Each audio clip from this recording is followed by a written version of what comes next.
Hello students, तो आज हम अपने पार्ट 6 में है चैप्टर 2 के फॉर्म्स ऑफ बिजनेस ऑर्गेनाइजेशन। हमारे चैप्टर चल रहा है स्टूडेंट्स। अगर मैं लास्ट प्रीवियस पार्ट की बात करूं, यानी आपको एक बार रिवाइज करा दूं ये चैप्टर, यानी ये पार्ट शुरू करने से पहले, तो लास्ट प्रीवियस पार्ट में हमने पढ़ा था स्टूडेंट हमारा जॉइंट, इससे पहले हमने पढ़ा था स्टूडेंट्स कोऑपरेटिव ऑर्गेनाइजेशन। ठीक है, हम पढ़ रहे थे प्राइवेट सेक्टर एंटरप्राइज के पार्ट्स। तो पहला जो पार्ट था वो सोल प्रोप्राइटरशिप था, यानी जो पार्ट 2 में पढ़ा था। पार्ट 3 में हमने पढ़ा था जॉइंट हिंदू फैमिली, वो भी उसी का सेकंड पार्ट था।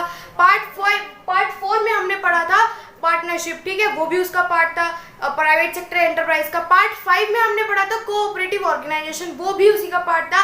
अब जो हम पार्ट 6 में पढ़ रहे हैं वो है हमारा प्राइवेट सेक्टर एंटरप्राइज का, वो भी पार्ट है और ये लास्ट पार्ट है स्टूडेंट्स इस प्राइवेट सेक्टर एंटरप्राइजेस का। ठीक है, तो ये बहुत इंपॉर्टेंट है। हम कंपनी के बारे में पढ़ेंगे, जॉइंट स्टॉक कंपनी, कंपनी के बारे में रियल पढ़ना है हमें इसमें, तो ये बहुत इंपॉर्टेंट है। पार्टनरशिप और ये दोनों ज्यादा इंपॉर्टेंट है, और कंपनी आपको एक बार पता भी होनी चाहिए क्योंकि इसके जो फीचर्स है थोड़े से अलग हैं, और फीचर्स में से ही इसकी डेफिनेशन बन रही है, या फिर ये बोल लो डेफिनेशन में से ही इसके फीचर्स बन रहे हैं। ठीक है, तो इसीलिए ये ज्यादा इंपॉर्टेंट है और इसको थोड़ा समझना भी ज्यादा इंपॉर्टेंट है क्योंकि ये थोड़ा बुकिश लैंग्वेज के अकॉर्डिंग हमें इसमें चलना है। एंड क्लास 12th में भी इसका आपके अलग से बुक है अकाउंटेंसी में, तो इसको अच्छे से समझ लीजिएगा, बहुत काम आएगा आगे। आगे भी नहीं तो अब भी क्लियर करके चलोगे तो दिक्कत नहीं आएगी एग्जाम में। ठीक है, वो किसी भी तरीके से क्वेश्चन बना के दे दे, आपको प्रॉब्लम नहीं आएगी। तो पहले शुरुआत करते हैं पार्ट 6 की। आज हम पढ़ने वाले हैं जॉइंट स्टॉक कंपनी, जो कि बहुत इंपॉर्टेंट है, और इसके फीचर, इसके मेरिट एंड डीमेरिट। आज स्टूडेंट इसके मेरिट एंड डीमेरिट में अलग से कराने वाली हूँ, बिकॉज इसके थोड़े जो मेरिट एंड डीमेरिट थोड़े हटकर है फीचर्स से। हम इसमें से भी बना सकते हैं, लेकिन मुझे ऐसा लगा कि मुझे अलग से मेरिट एंड डीमेरिट इस बार बताने चाहिए, अलग पॉइंट्स बनाकर। इसमें से भी बना सकते हैं, लेकिन हमें जैसे कि बुक में मुझे थोड़ा अलग लगा, और मैं लगता भी है मुझे कि मैंने इसके जब मैंने अपने टाइम पे भी पढ़े थे तो कंपनी के जो मेरिट एंड डीमेरिट है थोड़े से अलग हैं, हटकर है, तो वो हम इसमें पढ़ लेंगे स्टूडेंट्स। ठीक है, तो चलिए शुरू करते हैं। जॉइंट स्टॉक कंपनी एक तरीके से कंपनी मान लीजिए। अब कंपनी भी दो तरीके की है, पब्लिक एंड प्राइवेट, वो हम आगे डिस्कस करेंगे। आगे जब बुक का चैप्टर अभी बच रहा है, अभी सारा खत्म नहीं हुआ है, तो पब्लिक और प्राइवेट कंपनी में भी डिफरेंस हमें जरूर पता होना चाहिए। ठीक है, बात करते हैं जॉइंट स्टॉक कंपनी की। इसकी डेफिनेशन ही देख लेते हैं एक बार, और इसकी डेफिनेशन थोड़ी बुकिश टेक्निकल वर्ड्स हैं, तो इनको तो जरूर याद रखिएगा, और बाकी कोई ज्यादा टफ नहीं होगा ये वाला part. Joint stock company is an artificial person having separate legal existence, perpetual succession in common seal. तो आपको इसमें ज्यादातर टेक्निकल वर्ड्स दिखे होंगे, तो इनसे ज्यादा डरने की जरूरत नहीं है। अब आप देख रहे होंगे कि ये जो टेक्निकल वर्ड्स लिखे हुए जैसे perpetual succession, legal existence, common seal, ये आपको यहाँ पर भी दिख रहे होंगे। आर्टिफिशियल पर्सन, परपेचुअल सक्सेशन, है ना, और कॉमन सील। मैंने बोला ना, या तो आप ये मान लीजिए फीचर्स में से इसकी डेफिनेशन बन रही है, या क्योंकि पहले हम डेफिनेशन पढ़ेंगे तो हमें यही बोलना है कि डेफिनेशन में से इसके फीचर्स बन रहे हैं। ठीक है, और इन टेक्निकल वर्ड्स का ज्यादातर यूज हमें करना ही करना है स्टूडेंट, इनको भूलना नहीं है। ठीक है, तो चलिए शुरू करते हैं। अंडरलाइन करके पढ़ेंगे, एक वर्ड का मीनिंग जानेंगे ताकि हमें ये फीचर्स आसान लगने लगे। अगर हम इन्हें ऊपर ही पढ़ लेंगे इन वर्ड्स को तो हमें फीचर्स आसान लगेंगे। बात करते हैं, joint stock is a company है जॉइंट स्टॉक। आर्टिफिशियल पर्सन है। आर्टिफिशियल पर्सन का मतलब है कि ये चल नहीं सकती, दिख नहीं सकती, लेकिन ये कोई साइन या फिर किसी डीलिंग में उतर सकती है। आर्टिफिशियल पर्सन का मतलब ये है, वो हमारी तरह ना तो बोल सकती है, ना हमारी तरह दिख नहीं सकती। जैसे हम दिख रहे हैं, हम टेंजेबल हैं, हमें कोई छू भी सकता है, देख भी सकता है, और हमसे बातें भी कर सकता है, लेकिन उससे बात नहीं कर सकता। जैसे कंप्यूटर आर्टिफिशियल पर्सन है ना, ऐसे हमारा कंपनी आर्टिफिशियल है। कंप्यूटर सारे काम करेगा, आप उससे स्पीकर में बुलवाओगे वो बोलेगा, लेकिन वो हमारी तरह ह्यूमन बीइंग नहीं है। सिंपल सीधी बात है, आर्टिफिशियल पर्सन का मतलब है कि वो ह्यूमन बीइंग नहीं है, बाकी उसके अंदर सारी चीजें हैं। तो आर्टिफिशियल पर्सन का मतलब है, कंपनी आर्टिफिशियल पर्सन क्यों है? क्योंकि उसका खुद का एक नाम है, एक फेम है, एक कंपनी है, उसके नाम से लोग काम कर रहे हैं, उसके नाम से डीलिंग की जाती है, उसका नाम इस्तेमाल होता है, उसकी खुद के सिग्नेचर है, स्टैंप है ना, डॉक्यूमेंट्स उसके नाम से है, सारी जमीन उसके नाम से है, तो ओवरऑल वो आर्टिफिशियल पर्सन ही तो ही। ठीक है स्टूडेंट्स, ये आर्टिफिशियल पर्सन का मतलब। Having a separate legal existence, खुद की एक सेपरेट लीगल एग्जिस्टेंस है, मतलब एक खुद का अस्तित्व है, लीगल अस्तित्व। मान लीजिए कंपनी जब रजिस्टर्ड, जैसे कि हमने पिछले पॉइंट्स में भी डिस्कस किया था, अगर आपने वो वीडियोस नहीं देखी हैं तो उनका लिंक मैंने डिस्क्रिप्शन में डाल दिया, देख लीजिएगा जाके। सेपरेट लीगल एग्जिस्टेंस का मतलब मैं बार बार बताती हूँ, सेपरेट लीगल एंटिटी और सेपरेट लीगल एग्जिस्टेंस दोनों एक ही वर्ड है। वो एग्जिस्टेंस और एंटिटी एक ही बात है। ठीक है, तो इसका लीगल एक खुद का एक अस्तित्व है ज़माने में, सोसाइटी में। वो ऐसे है, देखो, जब ये रजिस्टर्ड होती है कंपनी, कोई भी फर्म, कोई भी एंटरप्राइज रजिस्टर्ड होती है, companies under act, company act बने, जो कंपनी एक्ट बना हुआ है 1956 में कंपनी एक्ट बना था। स्टूडेंट्स ये जरूर याद रखना, वो fill in the blanks true false में पूछ लेंगे। कंपनी एक्ट कब बनाता है, जॉइंट हिंदू फैमिली का एक्ट का नाम क्या है, हिंदू लॉ एक्ट के अंदर वो बिजनेस होता है रजिस्टर्ड, है ना। इनके सन पूछ लेंगे, तो इसका सन है 1956, कंपनीज एक्ट के अंदर आता है, ठीक है। तो जब ये कंपनीज एक्ट के अंदर कंपनी रजिस्टर्ड होती है, रजिस्टर्ड होने के बाद उसको पूरा पूरा हक हो जाता है कि वो कुछ भी कर सकते हैं, डीलिंग कर सकती है, बाहर बिजनेस कर सकती है, किसी भी डीलिंग में उतर सकती है, या किसी पे केस कर सकती है। और उसके लोग उसके साथ जो उसके लिए काम कर रहे हैं, जैसे मान लीजिए कंपनी का एमडी है, मालिक है, पार्टनर्स हैं और एम्प्लॉयज है, अगर वो जाते भी हैं तो कंपनी में कोई फर्क नहीं पड़ेगा, कंपनी जैसी है वैसी चलती रहेगी। ये है सेपरेट लीगल एग्जिस्टेंस का मतलब, कि खुद का एक अस्तित्व है, उसको सारी चीज़ों की परमिशन है कि वो डीलिंग में उतर सकती है, सिग्नेचर कर सकती है और किसी के साथ भी बिजनेस कर सकती है। उसके बिहाफ पर जो उसके डायरेक्टर्स, बोर्ड ऑफ डायरेक्टर्स है, कंपनी के जो एमडी हैं, मैनेजर्स हैं, वो कर सकते हैं, लेकिन नाम तो उसका होगा ना, एक खुद का नाम है उसका। तो ये इसका मतलब भी हमें पता चल गया सेपरेट लीगल एग्जिस्टेंस। ये वर्ड्स है जिन्हें मैं अंडरलाइन कर रही हूँ, उन्हें जरूर याद रखिएगा, ये इस डेफिनेशन में बहुत इंपॉर्टेंट है, सेपरेट लीगल एग्जिस्टेंस।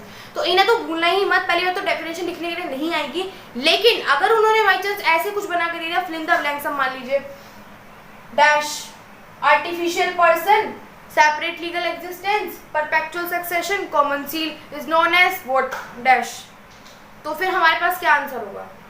तो इसलिए हमें हर चीज तरीके से प्रिपेयर रखना है। Legal existence. अब बात करते हैं परपेचुअल सक्सेशन कैसे है इसका। परपेचुअल सक्सेशन का मतलब है कि जैसी कंपनी एंटर हुई है, जैसी कंपनी बनी है, चाहे उसको कोई एमडी जा रहा है, मैनेजर जा रहा है, एम्प्लॉय जा रहा है, कोई अच्छा एफिशिएंट एम्प्लॉय जा रहा है, कोई उसका पार्टनर्स जा रहे हैं, या फिर बोर्ड ऑफ डायरेक्टर्स जा रहे हैं, शेयर होल्डर्स जा रहे हैं कंपनी से, लेकिन जो भी जा रहा है कंपनी में कोई फर्क नहीं पड़ेगा, कोई भी आए कोई भी जाए, कंपनी एज इट इज ऐसी ही चलती रहेगी फॉर एवर। कंपनी बनी किस लिए, कंपनी लॉ से बनी है और लॉ ही उसे बंद करेगा। लॉ के बिना, जब तक लॉ को कोई ऑर्डर नहीं है, जब तक कंपनी वाइंड अप नहीं होगी, किसी की मर्जी से कंपनी वाइंड अप नहीं होगी। लॉ ने उसे बनाया था, लॉ ही उसे बंद करेगा। ये है परपेचुअल सक्सेशन का मतलब है कि कोई भी आए कोई भी जाए, लेकिन कंपनी फॉर एवर ऐसी चलती रहेगी, बिकॉज ऑफ लॉ ने उसे बनाया और लॉ ही उसे वाइंड अप करेगा। किसी पार्टनर के, किसी एमडी के, किसी के भी आने से उसे कोई फर्क नहीं पड़ेगा, किसी के जाने से उसे कोई फर्क नहीं पड़ेगा, बिकॉज ऑफ लीगल एंटिटी है वो, जब चाहे वो जो कर सकती है। और लोग भी आएंगे, ऐसी बात नहीं, अगर वो जा रहा तो क्या और लोग नहीं आएंगे, आएंगे, ठीक है। तो परपेचुअल सक्सेशन का मतलब भी हमें पता चल गया स्टूडेंट्स, इन्हें अंडरलाइन कर लीजिएगा। कॉमन सील, कॉमन सील का मतलब स्टूडेंट्स ये है, कॉमन सील में ये होता है कि अब जैसे मान लीजिए हम हैं ह्यूमन बीइंग, हमें तो कोई देख लेगा तो बता देगा ये है। हमारे सिग्नेचर भी, हम सिग्नेचर भी कर सकते हैं हाथों से। क्या कंपनी सिग्नेचर कर सकती है हाथों से? लेकिन उसे डीलिंग करनी है, उसका बिजनेस है, उसके नाम से बिजनेस चल रहा है, तो उसे तो कुछ करना ही पड़ेगा ना ऐसा। तो अब कॉमन सील का मतलब है कुछ ऐसे स्टैम्प, कुछ ऐसे थप्पे बने हुए होते हैं जो उसको साबित करते हैं कि वो आर्टिफिशियल पर्सन है, वो सिग्नेचर उससे करती है, वो बिजनेस की डीलिंग उससे करती है। तो कॉमन सील का मतलब वो होता है, आपने देखा होगा बहुत सारी कंपनीज के स्टैम्प बने होते हैं, public limited, public private limited stamp, private limited stamp, तो नाम होते हैं स्टैम्प के नाम से, तो वो उसके नाम से डीलिंग करती है कंपनी, ठीक है स्टूडेंट्स। कॉमन सील का मतलब पता चल गया होगा। कॉमन सील मतलब कि जैसे हम हैं, हम सिग्नेचर कर सकते हैं, हम थप्पा लगा सकते हैं, अपना अंगूठा लगा सकते हैं, लेकिन वो नहीं लगा सकती। तो उसके लिए उसके लोगों ने जो उसके लिए काम कर रहे हैं, या फिर लॉ ने एक ऐसी चीज बनाई है कि आप उसके नाम से स्टैम्प बना दीजिए। जैसे मान लीजिए स्कूल होते हैं, जैसे सीबीएसई है, सीबीएसई खुद एक वो नहीं है, इंसान नहीं है, लेकिन उसका स्टैम्प चलता है हर जगह। हमारे प्रिंसिपल है, जब हमारी प्रिंसिपल कॉपी चेक करते हैं या फिर एग्जामिनेशन से पहले जाती है हमारी कॉपी, तो क्या होता है, एक स्टैम्प लग के आता है स्कूल के नाम का, जो हमारी कॉपी में लास्ट पेज में, जहाँ पे लास्ट काम हुआ होता है। ऐसा होता है ना, अभी तो खैर ऑनलाइन सारी चीजें चल रही है, बट जब लास्ट सेशन चलते थे ऑफलाइन, तो जब ऐसे ही होता था कि नहीं होता था, स्टूडेंट्स कमेंट सेक्शन में जरूर बताइएगा। बिकॉज ऑफ ये आपको कीवर्ड समझ आने बहुत जरूरी है। अगर ये कीवर्ड्स नहीं समझ में आए तो ये पूरा ही टॉपिक नहीं समझ में आएगा, और जब ये पूरा टॉपिक नहीं समझ में आए, माना कि एक चैप्टर में एक टॉपिक है, सिर्फ एक टॉपिक है, लेकिन हर टॉपिक की अपनी एक इंपॉर्टेंस है। मान लीजिए अगर इसी टॉपिक में से उन्होंने 5 क्वेश्चन बना के दे दिए, तो 5 नंबर तो गए, अगर आपको ये चीज नहीं समझ में आई। और चलो उन 5 को भी छोड़ दो, मैं तो ये बोलती हूँ 12th में पूरी बुक है कंपनी की, तो कहाँ से हम उन्हें समझेंगे पूरी बुक को? तो जब हमें टॉपिक ही नहीं समझ में आया तो पूरी बुक समझ में क्या आएगी? तो वो सारी चीजें बहुत अफेक्ट करती है, बहुत नेगेटिव अफेक्ट करती है, तो इन्हें अच्छे से समझ लेना, और नहीं समझ में आता तो दोबारा बता दीजिएगा, मैं और किसी तरीके से बताऊंगा। ठीक है, बात करते हैं फीचर्स JSC की यानी जॉइंट स्टॉक कंपनी की। तो पहले बात करेंगे सेपरेट लीगल एग्जिस्टेंस। जैसे कि मैंने आपको ऊपर बताया कि खुद सेपरेट लीगल एक अस्तित्व है इसका लीगली, क्योंकि रजिस्टर्ड हो जाती है। रजिस्टर्ड कराना बहुत कंपलसरी है कंपनी को, हद से ज्यादा, मतलब ये बोलो मस्ट ही है, कोई ऑप्शन नहीं है, किसी को छूट नहीं है, कुछ भी नहीं है। ठीक है, तो सेपरेट लीगल एग्जिस्टेंस है इसकी, ये पॉइंट हमारा हो गया। आर्टिफिशियल पर्सन है, हमारी तरह टेंजेबल नहीं है, हमारी तरह ह्यूमन बीइंग नहीं है। जितने भी काम होते हैं इसके आर्टिफिशियल होते हैं। इसका नाम स्टैम्प से यूज किया जाता है, इसकी सीलिंग होती है खुद की एक, जिस तरीके से अपने डॉक्यूमेंट पे सीलिंग करता है, बाइंड करता है, स्टैम्प लगाता है ना। तो ये एक तरीके से आर्टिफिशियल पर्सन है, लेकिन ये काम सारे वही करते हैं जो ह्यूमन करता है। ये किसी पे केस भी कर सकती है अपने नाम से, ये किसी पार्टनर को निकाल भी सकती है, किसी पार्टनर को एंटर भी कर सकती है, किसी शेयर होल्डर्स को इन्वेस्ट करने के लिए बोलेगी, पब्लिक में जाके अपना एडवर्टाइजमेंट कर सकती है। तो ये सारे काम वही करेगी जो एक इंसान करता है, लेकिन इंसान नहीं है ये, इसलिए आर्टिफिशियल बोला है। इसके दौर पर जो इसके द्वारा कंपनी में जो इलेक्टेड होते हैं शेयर होल्डर्स, जो डिबेंचर्स होल्डर होते हैं, जो इसके द्वारा इलेक्टेड किए जाते हैं, MD हो गया, CEO हो गया, है ना, और मैनेजर्स हो गए, इसके द्वारा जो इलेक्ट किए जाते हैं वो इसका काम करते हैं, लेकिन नाम इसका चलता है। तो आर्टिफिशियल पर्सन ये इसीलिए है। रजिस्ट्रेशन की अगर मैं बात करूं, जैसे कि मैंने ऊपर बताया, रजिस्ट्रेशन कंपलसरी है, मतलब मस्ट है। कंपनीज एक्ट के अंदर, कंपनीज एक्ट कौन से सन में बना था? 1956 में।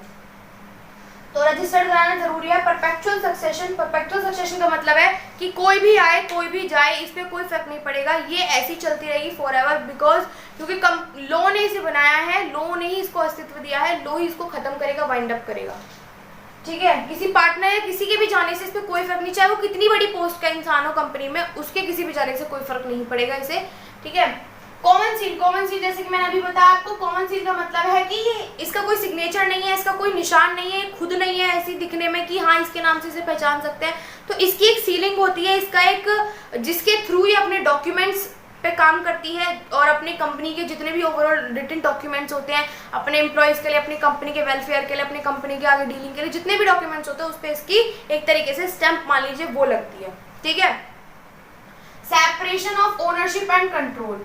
देखो ये अपने ओनर से बिल्कुल सेपरेट है, इसका खुद का एक अस्तित्व है, ओनर अलग है और ये अलग है। और कंट्रोल की अगर मैं बात करूँ कि इसे कौन कंट्रोल करता है, तो कंट्रोल ये खुद तो आएगी नहीं क्योंकि आर्टिफिशियल पर्सन है। तो इसके द्वारा, लॉ के द्वारा जो इसमें लोग इलेक्टेड किए गए हैं, सेलेक्ट किए गए हैं इसे चलाने के लिए, जैसे CEO हो गया, चीफ एग्जीक्यूटिव ऑफिसर कंपनी का, MD हो गया, मैनेजिंग डायरेक्टर, और हमारे मैनेजर्स हो गए, एम्प्लॉयज हो गए जो थोड़े और पोस्ट पे है, और हमारे जो शेयर होल्डर्स हो गए, कंपनी के कुछ पार्टनर्स हो गए जिन्होंने पैसा लगाया हुआ, इन्वेस्टर्स हो गए, तो वो सब इसको कंट्रोल करते हैं अपने अपने लेवल पे, मतलब थोड़ा थोड़ा काम वो सब आपस में बांट लेते हैं। ठीक है, तो separation of ownership and control, owner से बिल्कुल सेपरेट है, ये अपना काम खुद करती है, यानी जो डीलिंग का काम होता है, स्टैंप वगैरह का काम खुद करती है, बाकी काम इसके जो और लोग इलेक्टेड किए गए, सिलेक्ट किए गए, वो इसका काम करते हैं, कंट्रोल करते हैं सर। तो स्टूडेंट्स ये तो हमारे फीचर्स हो गए, और अब बात करेंगे मेरिट एंड डीमेरिट की, तो वो भी ज़्यादा इंपॉर्टेंट है, और वो अलग से इसलिए बता रही हूँ क्योंकि वो आप जब खुद देखेंगे, खुद पढ़ेंगे तो आपको जब लगेगा। स्टूडेंट्स अब बात करेंगे मेरिट एंड डीमेरिट की, तो बहुत इंपॉर्टेंट है इसके मेरिट एंड डीमेरिट। अगर हमें ये भी समझ में आ गया तो ओवरऑल पूरा टॉपिक ही समझ लीजिए कि आपको समझ में आ गया है। और अगर इनमें समझने में दिक्कत आ रही है तो इसका मतलब आपने डेफिनेशन और फीचर्स ढंग से नहीं समझे हैं। ठीक है, तो इसे पहले वो क्लियर कर लीजिएगा अपने सेल्फ स्टडी से भी। अगर आपने वीडियो देख ली है उसके बाद आप लाइन टू लाइन जो टॉपिक है, जो आपके डेफिनेशन या कुछ भी लिखा हुआ फीचर्स का एक भी पॉइंट है उसे लाइन टू लाइन पढ़िए। कोई भी वर्ड समझ में नहीं आया तो गूगल पे सर्च करेंगे तो हमें बताइए, और वहां से उसका लिंक जोड़ के हम बताते हैं आपको फिर। ठीक है, तो पहला मेरिट है लिमिटेड लायबिलिटी। यहाँ पर सबसे अच्छी बात क्या है कि जितने भी शेयर होल्डर्स है, जितने भी आपके MD हैं, सबकी जो लायबिलिटी है वो लिमिटेड है। ठीक है स्टूडेंट्स, ऐसा नहीं है कि जो ज्यादा कैपिटल लेके आ रहा है उसके ज्यादा शेयर अपने इन्वेस्ट कर रहा है, या कोई भी इन्वेस्टर ज्यादा इन्वेस्ट कर रहा है तो उसके ज्यादा लायबिलिटी होगी, ऐसा कुछ नहीं है। ठीक है, बात करते हैं कॉन्टिन्यूटी की। कॉन्टिन्यूटी जैसे कि मैंने आपसे फीचर में डिस्कस किया था, परपेचुअल सक्सेशन को ही इन्होंने यहाँ पे कॉन्टिन्यूटी का नाम दे दिया।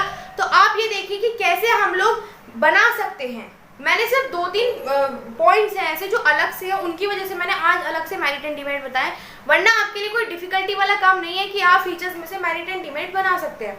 तो कॉन्टिन्यूटी का क्या मतलब है, कॉन्टिन्यूटी यहाँ पे इसकी एज इट इज ऐसी ही चलती रहेगी, इसलिए मेरिट है। कंपनी के ऊपर कोई फर्क नहीं पड़ेगा, किसी का इंसॉल्वेंसी हो जाए, किसी का दिवालिया घोषित हो जाए, कोई डेप्ट में डूब जाए, कोई कर्जे में डूब जाए, या किसी का एक्सीडेंट हो जाए, किसी की डेथ हो जाए, किसी का रिटायरमेंट हो जाए, कुछ भी हो जाए, कंपनी एज इट इज ऐसे की ऐसी चलती रहेगी, उस पर कोई फर्क नहीं पड़ेगा, क्योंकि उसे लॉ ने बनाया है और लॉ ही उसको बंद करेगा।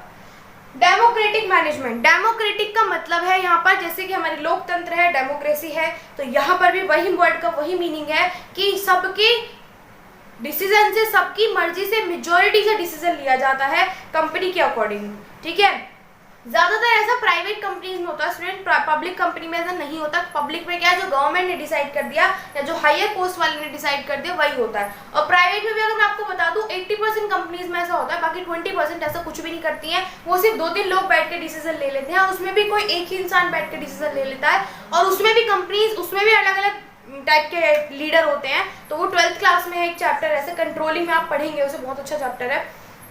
ठीक है, डेमोक्रेटिक का मतलब मैंने आपको बता दिया कि डेमोक्रेटिक मैनेजमेंट का मतलब है कि सबके मेजॉरिटी से, सबकी मर्जी से यहाँ पर डिसीजन लिया जा रहा है, तो वो हमारा क्या हो गया, डेमोक्रेटिक मैनेजमेंट। ठीक है, तो ये पॉइंट भी हमने पढ़ लिया, ये भी पढ़ लिया, ये भी पढ़ लिया। बात करेंगे growth and expansion. Growth and expansion यहाँ पे मेरिट इसीलिए है स्टूडेंट्स क्योंकि यहाँ पर कंपनी में आपने देखा होगा ज्यादा मटेरियल होता है, ज्यादा एम्प्लॉइज होते हैं, ज्यादा रिसोर्सेज होते हैं, क्योंकि और लोग इन्वेस्ट करते हैं कंपनी में, बाकी पार्टनर्स भी कम पैसा लेके आते हैं, शेयर होल्डर्स भी पैसा आता है, पब्लिक से भी ये लोग कुछ शेयर्स वगैरह खरीदवा देते हैं, क्योंकि कंपनी अच्छी होती है तो पब्लिक भी इन्वेस्ट करती है। ऐसी बात नहीं, पब्लिक क्यों करेगी इंटरेस्ट, कंपनी अच्छी है, उसका फ्यूचर अच्छा है, कंपनी के लोग अच्छे हैं, तो पब्लिक भी इन्वेस्ट करती है। ठीक है, तो ग्रोथ बहुत ज्यादा एक्सपेंडेड है, इसकी बहुत पॉसिबिलिटी है कि ग्रोथ अच्छी होगी और एक्सपेंशन होगा कंपनी का, क्योंकि ज्यादा रिसोर्सेज उनके पास, फाइनेंशियल भी और वैसे वाले रिसोर्सेज भी, ह्यूमन रिसोर्स भी। पब्लिक कॉन्फिडेंस, पब्लिक कॉन्फिडेंस का मतलब है कि ये जो कंपनीज होती हैं, खासकर से पब्लिक कंपनीज, प्राइवेट भी करती है ऐसी बात नहीं है, वो पब्लिक के सामने अपना सब कुछ रिवील कर देती है कि हमारे आगे फ्यूचर में क्या ग्रोथ है, अपनी पूरी जो अपनी क्या बोलते हैं ना उसको, बुक होती है, उसमें उनके फ्यूचर प्लान्स होते हैं, उनके प्रेजेंट प्लान्स होते हैं, उनका पास्ट में जो उनका टर्नओवर जा चुका है या आने वाले उनमें कितना टारगेट है, उनका कितने एम्प्लॉयज हैं, कितनी सेल जाती है, कितना रॉ मटेरियल है, कितने शेयर होल्डर्स हैं, कितने पार्टनर्स हैं, सब कुछ, मतलब सर से लेके पैर तक क्या क्या लीगल फॉर्मेलिटीज कंपनी करके बनी है, सर से लेके पैर तक जो भी सारी डॉक्यूमेंट्स होते हैं, सारी इन्फॉर्मेशन वो सब कुछ पब्लिक के सामने रिवील कर देती है। वो इसलिए रिवील करते हैं क्योंकि उन्हें वो पब्लिक उसमें इन्वेस्ट करना चाहती है। पब्लिक को अगर ये नहीं दिखाएंगे तो पब्लिक को विश्वास कैसे होगा, फिर पब्लिक इन्वेस्ट कैसे करेगी कंपनी में, कंपनी एक्सपेंड कैसे करेगी, तो कहीं ना कहीं सारी चीजें एक दूसरे से रिलेट करती हैं। एफिशिएंट मैनेजमेंट की अगर मैं बात करूं, एफिशिएंट मैनेजमेंट इसीलिए है, एफिशिएंट का मतलब है बहुत इफेक्टिव मैनेजमेंट, यानी हर एक आदमी एक प्रोफेशनल है, एक प्रोफेशनलिज्म है उसके अंदर, हर चीज में वो एक्सपर्ट है, चीजें कम वेस्ट होती हैं, टाइम कम लगता है और रिसोर्स भी कम वेस्ट होते हैं, एफर्ट भी कम वेस्ट होता है, क्योंकि एक स्पेशलाइज्ड बंदे में और अनस्किल्ड बंदे में बहुत फर्क है। उसे पता है कैसे कंप्यूटर का यूज करना है, कैसे लैपटॉप का यूज करना है बिना किसी टाइम वेस्ट के या बिना किसी नुकसान के, लेकिन जो अनस्किल्ड है उसे पता नहीं है, उसे सीखने में टाइम लगेगा, जब इंसान सीखता है तो ज्यादा वेस्टेज होती है। ठीक है, एफिशिएंट मैनेजमेंट है। एफिशिएंट मैनेजमेंट कैसे, क्योंकि कंपनी इतना अफोर्ड कर सकती है क्योंकि अच्छे एक्सपर्टाइज मैनेजरियल स्किल वाले बंदे को रख सकती है, जिससे हर चीज का पता है। जैसे वो बंदा कहाँ से निकला, आप बोलोगे भगवान ने थोड़ी भेजा, वो तो ग्रेजुएट होके आया, एक पढ़ा लिखा इंसान है और उसे हर चीज की इन्फॉर्मेशन, जैसे आईटी सेक्टर की बात कर लीजिए, आईटी सेक्टर में जो अच्छा कोर्स है वो अच्छे खासे पैकेज में पड़ जाता है, और फिर जब उसे अच्छी प्लेसमेंट होती है तो कंपनी उन्हीं तो लेके आती है। आपने सुना होगा कि अच्छी प्लेसमेंट वाले कॉलेज में एडमिशन लो, प्लेसमेंट कहाँ से आती है, अच्छी अच्छी कंपनी जो टाटा मोटर्स है, सुजुकी है, ये सारे क्या करते हैं, ये सारी बड़ी बड़ी कंपनी अच्छे अच्छे कॉलेज में जाती हैं, अच्छे अच्छे स्टूडेंट्स को उनका इंटरव्यू लेने के लिए इंटरव्यू लेती हैं, और वहां से वो अच्छा एक बंदा, एफिशिएंट बंदा अपने लिए लेके आती हैं, कुछ बंदे, कुछ स्टूडेंट्स को। तो वही तो है एफिशिएंट मैनेजमेंट, वहीं से तो आते हैं, उसी में से तो ये एक्सपर्टाइज है और उन्हें अच्छी इनकम मिलती है। आप बोलते हो उसको अच्छा पैकेज लगा, उसको 1.5 करोड़ का पैकेज लगा साल का, तो कहाँ से लगा है, अच्छी कंपनी उसको पैसे दे रही है, उसके प्रोफेशनलिज्म के, उससे एक्सपर्टीज के, उसके स्पेशलाइज के, जो उसने मेहनत करी है। तो ये वो प्लेसमेंट्स है, वहां से आते हैं एफिशिएंट मैनेजरियल स्किल वाले बंदे। ठीक है, तो कंपनी इतना अफोर्ड कर सकती है कि वो रख सकती है इतने अच्छे अच्छे बंदे। ठीक है, तो ये सारे 6 के 6 पॉइंट्स हमने पढ़ लिए हैं, ज्यादा इंपॉर्टेंट है तो पढ़ लीजिएगा एक बार line to line. Lengthy and expensive legal procedure, D की बात कर रहे हैं स्टूडेंट्स हम, कि जो प्रोसीजर होता है, लीगल प्रोसीजर जो होता है कंपनी के लिए बाकी के पार्ट्स के मुकाबले से पार्टनरशिप हो गया, सोल प्रोप्राइटरशिप हो गया, ज्वाइंट हिंदू फैमिली हो गई, कोऑपरेटिव सोसाइटी हो गई, बाकियों के मुकाबले इसमें सबसे ज़्यादा एक्सपेंस यानी खर्चा भी आता है और टाइम भी लगता है, यानी लेंथी प्रोसीजर होता है, पूरा लीगल प्रोसीजर करके तब कंपनी बनती है। क्योंकि यहाँ पे एक्सपेंसिव इसलिए होगा क्योंकि बहुत सारे लोगों को बीच में थोड़ा सा होता है कि वो प्रोसीजर कंप्लीट कराने के लिए वो अपनी फीस लेते हैं, बहुत सारे खर्चे करने पड़ते हैं, मीटिंग्स बुलानी पड़ती हैं, ओवरऑल सारे लीगल डॉक्यूमेंट्स तैयार करने पड़ते हैं, फिर कहीं जाना पड़ता है, उन्हें रजिस्ट्रार के पास छोड़ के आना पड़ता है। तो ओवरऑल मतलब पूरा लेंथी प्रोसीजर है और बहुत एक्सपेंसिव प्रोसीजर है। डिले इन डिसीजन, डिसीजन में बहुत डिले होता है। वो क्यों होता है स्टूडेंट्स? क्योंकि जैसे कि मैंने इस पॉइंट में डिस्कस करा था कि डेमोक्रेटिक मैनेजमेंट कि सबके मेजॉरिटी से सबकी हाँ है ना है तो क्यों ना है, हाँ है तो क्यों हाँ है, और मेरा डिसीजन क्या है, मेरा ये है, इसका क्या डिमेरिट होगा, किसका इसका क्या एडवांटेज, अगर हमने ये डिसीजन लिया उसका क्या एडवांटेज मिलेगा। तो ओवरऑल डिसीजन लेने में पूरा टाइम निकल जाता है, तो इसीलिए डिले हो जाता है, लेट हो जाता है डिसीजन लेने में। इसका मतलब है लेट, डिले मतलब लेट, ठीक है। एक्सेसिव गवर्नमेंट कंट्रोल, गवर्नमेंट का कंट्रोल क्या रहता है? बहुत ज्यादा। एक्सेसिव का मतलब है ज्यादा, ठीक है, ज्यादा। तो गवर्नमेंट का कंट्रोल कैसा रहता है? ज्यादा रहता है वो, क्योंकि इसीलिए क्योंकि स्टूडेंट बहुत टाइम टू टाइम जब कंपनी बड़ी होने लगती है, कंपनी जब स्टार्ट भी होती है, तब गवर्नमेंट की फॉर्मेलिटी सिग्नेचर्स की हमें काफी जरूरत पड़ती है, परमिशन की। तो कहीं ना कहीं गवर्नमेंट का कंट्रोल। और अगर मैं बात करूँ पब्लिक कंपनी, तो उसका तो पूछो ही मत, उसके तो एम्प्लॉयज भी गवर्नमेंट के कहने पे सारा काम होता है, क्योंकि प्राइवेट कंपनीज में तो फिर भी कम होता है। तो ओवरऑल ये मान लीजिए कि जरूरत बीच बीच में कभी कभी स्टेप्स हमें ऐसे लेने पड़ते हैं जहाँ पे गवर्नमेंट की जरूरत पड़ती है, तो वहां पर गवर्नमेंट का कंट्रोल थोड़ा ज्यादा आ जाता है कंपनी पे। कहने का मतलब ये है। और पब्लिक कंपनी की तो आप बात ही मत कीजिएगा। कन्फ्लिक्ट इन इंटरेस्ट, कन्फ्लिक्ट का मतलब है लड़ाई झगड़े, छोटे मोटे मूव है, फाइट, ये मान लीजिए। वो फाइट वर्बल भी हो सकती है और मुंह से भी हो सकती है, बाय माउथ भी हो सकती है, mouth to mouth. Conflict in interest, interest का मतलब यहाँ पे क्या है? देखो शेयर होल्डर्स आते हैं, कंपनी में बहुत सारे लोग काम करते हैं और अलग अलग कैटेगरी से बिलोंग करते हैं, अलग अलग प्रोफेशन से बिलोंग करते हैं और अलग अलग पढ़े लिखे होते हैं, अलग अलग जगह से, अलग अलग सब्जेक्ट्स होते हैं उनके पास, अलग अलग उनकी जेंडर, अलग अलग उनका रहने की जो कम्युनिटी है वो अलग होती है। तो सब लोग अलग अलग पॉइंट ऑफ व्यू से बिलोंग करते हैं, इसका मतलब ओवरऑल। तो जहाँ ये सारे लोग इकट्ठे हो जाएंगे और एक कंपनी बनाएंगे, तो कहीं ना कहीं छोटे से छोटे झगड़े भी होने ही हैं। थोड़ी सी मूव है ऐसे, हर चीज किसी को लेके तूने डिसीजन, आपने डिसीजन कैसे लिया बिना किसी से पूछे, या फिर आपने ये चीज डिस्कस नहीं की, आपने चीज ऐसे कैसे की, आपने इसमें क्या चेंजेस कर दे। तो छोटे मोटे झगड़े तो हम फ्रेंड्स में भी होते रहते हैं। फ्रेंड्स तो एक दूसरे को फिर भी इतना समझते हैं, हमारे बीच में तो किसी पैसे से रिलेटेड कोई बात ही नहीं होती है, हम तो साथ में पढ़ते हैं, साथ में आते हैं, साथ में जाते हैं, लंच खाते हैं, तब भी हमारे बीच में झगड़े होते हैं। तो वहां तो इतना बड़ा कंपनी है, इतनी बड़ी रिस्पॉन्सिबिलिटी है, तो वहां तो झगड़े होने ही होने हैं, ठीक है। तो ये सारी चीजें। लैक ऑफ मोटिवेशन, मोटिवेशन की थोड़ी कमी होती है स्टूडेंट्स। अगर मैं बात करूँ पब्लिक कंपनी की, प्राइवेट कंपनी में भी कभी कभी ऐसा हो जाता है, वो इसलिए होता है क्योंकि जिसको जो प्रोफेशनल है या जो मैनेजर का मान लीजिए मैनेजर है, उसको उसकी ड्यूटी परफॉर्म करने के लिए उसको परमानेंट उसकी एक सैलरी मिल रही है, एक सर्विस जो वो प्रोवाइड कर रहा है कंपनी को, उसके लिए उसे कुछ मिल रहा है, तो वो क्यों आगे हिम्मत करेगा? उसका कोई ऐसा मतलब जैसे मालिक है कंपनी का मालिक को पता है कि अगर तू ज्यादा मेहनत करेगा तुझे ज्यादा रिवॉर्ड मिलेगा। तो यानी एफर्ट और रिवॉर्ड के बीच में एक रिलेशन है जो कंपनी का मालिक निभाता है। लेकिन जिसको एक सैलरी मिल रही है, अब कंपनी के मालिक को पता है अगर तूने मेहनत नहीं करी तो तुझे रिवॉर्ड नहीं मिलेगा, तो तेरा खुद का खर्चा और तेरी कंपनी का खर्चा, तेरे एम्प्लॉयज का खर्चा, तेरे एजुकेशनल जो तेरे प्रोफेशनल्स अच्छी पोजीशन पे बैठे होंगे, तू कैसे क्या देगा? वो क्यों काम करेंगे तेरे लिए? तो उसको तो मेहनत करनी पड़ेगी, क्योंकि उसे सबके लिए कमाना है और अपने लिए कमाना है, अपनी कंपनी के लिए कमाना है। लेकिन जिसको पेट भरपाई मिल रही है, जिसको 50,000 60,000 उसके सर्विस के मिल रहे हैं, तो वो क्यों मेहनत करेगा? तो कहीं ना कहीं मोटिवेशन की कमी आ जाती है। और गवर्नमेंट कंपनीज में तो खासकर से पब्लिक कंपनीज में, तो वहाँ तो ओवरऑल यही कह लो कि लेजीनेस बहुत ज्यादा होती है। आप यही देख लीजिए, बैंक्स में देख लीजिए, प्राइवेट हॉस्पिटल्स, गवर्नमेंट हॉस्पिटल्स में देख लीजिए, तो हर जगह आपको लेजीनेस मिलेगी गवर्नमेंट सेक्टर में।